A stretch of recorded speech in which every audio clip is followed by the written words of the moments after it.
দর্শক, তিনটি মুক্তির খবর আজকে টক অফ দ্য কান্ট্রি বা টক অফ দ্য ওয়ার্ল্ডও বলা যায়, সারা বিশ্ব মিডিয়াতেও এই খবর এসছে। এবং একটি দুটি মুক্তির জন্য এটি এমন একটি ইস্যু যেটা বাংলাদেশে গত কয়েক বছরে প্রচণ্ড আলোচিত ছিল এবং সাংঘাতিক রকম একটা মানুষের মধ্যে একটা সাংঘাতিক চাপা ক্ষোভ ছিল।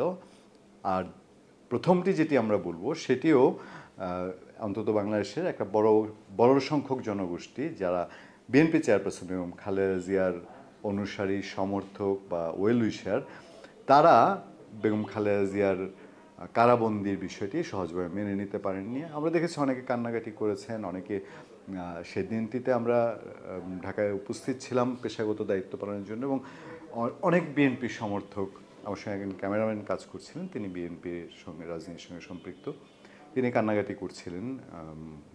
এবং বিএনপির নেতাকর্মীরা বেগম খালেদা জিয়াকে তারা দেশমাতা হিসেবে ডাকেন।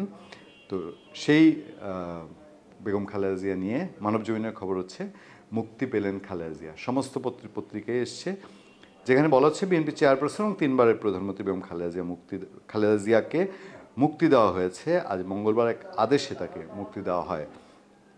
মঙ্গলবার বিকেলে প্রেসিডেন্টের প্রেস উইংয়ের পাঠানো এক বিজ্ঞপ্তিতে বিষয়টি জানানো হয়েছে। বিজ্ঞপ্তিতে বলা হয়, বিএনপি চেয়ারপারসন বেগম খালেদা জিয়াকে মুক্তি দেওয়া হয়েছে। এছাড়া 1 জুলাই থেকে 5 আগস্ট পর্যন্ত বৈষম্য বিরোধী আন্দোলন ও বিভিন্ন মামলায় আটকদের মুক্তি দেওয়া শুরু হয়েছে এবং এরই মধ্যে অনেকে মুক্তি পেয়েছে।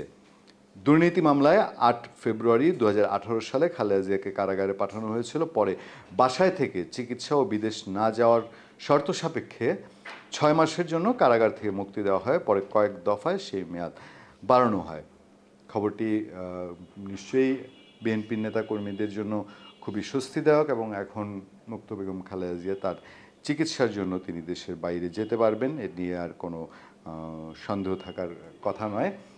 নিশ্চয়ই তার পরিবার বা বিএনপির পক্ষ থেকে সে ব্যবস্থা করা হবে। তবে আমরা এটুক বলতে পারি যে এই যে রাজনীতির দ্রুত নাটকীয়তা, দ্রুত পট পরিবর্তন, এটা এই মুক্তির মধ্যে দিয়ে অনেকটা বলা যায় যে রাজনীতিতে কখন কি ঘটে যায় কোন মুহূর্তে সেটা বলা খুব মুশকিল।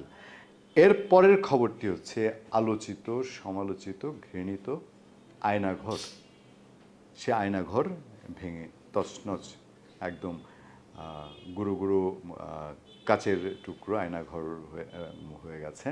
এই আয়নাঘর নিয়ে প্রথম নেত্র নিউজ, তারা মোটামুটি সারা দেশে এবং সারা ওয়ার্ল্ডে সারা ফেলে দিয়েছিল আয়নাঘর নিয়ে রিপোর্ট করে।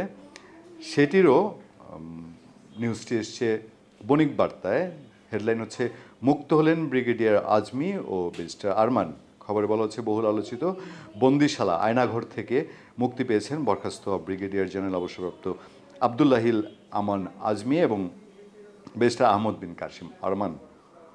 জামাতে ইসলামীর সাবেক আমির প্রয়াত গোলাম আজমের ছেলে ব্রিগেডিয়ার জেনারেল আবদুল্লাহিল আমান আজমি ফিরে এসেছেন বলে জানিয়েছে বাংলাদেশের জামাতে ইসলামী। মঙ্গলবার বিকালে দলটির ভেরিফাইড ফেসবুক পোস্ট থেকে এই তথ্য নিশ্চিত করা হয়। উল্লেখ্য, 2016 সালের 22 আগস্ট দিবাগত রাতে জামাতে ইসলামীর সাবেক আমির গোলাম আজমের ছেলে আবদুল্লাহিল আমান আজমিকে আটক করা হয়।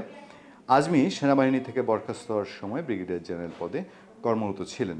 অন্যদিকে দীর্ঘদিন নিখোঁজ থাকার পর খোঁজ মিলেছে মীর কাশেম আলীর ছেলে ব্যারিস্টার আরমানেরও। সোমবার মধ্যরাতে তিনি মুক্ত হন। মঙ্গলবার জামাত ইসলামী ভেরিফাইড ফেসবুক পেজে এই এক পোস্টে এই তথ্য জানানো হয়েছে।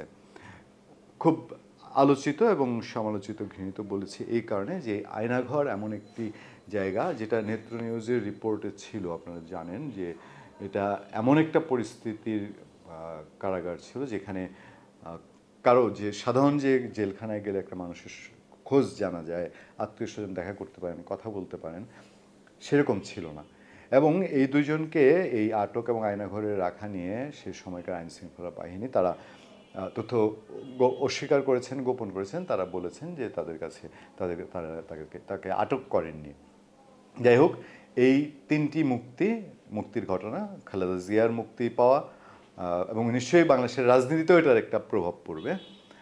তারপর ব্রিগেডিয়ার জেনারেল অবসরপ্রাপ্ত আরমান এবং ব্যারিস্টার আমান, এই 3 মুক্তি রাজনীতির সঙ্গে সম্পৃক্ত এবং সরাসরি রাজনীতিতে প্রভাব ফেলবে কিনা সেটা অনেকের আলোচনার বিষয় হচ্ছে। ধন্যবাদ সবাইকে, ভালো থাকবেন, সুস্থ থাকবেন।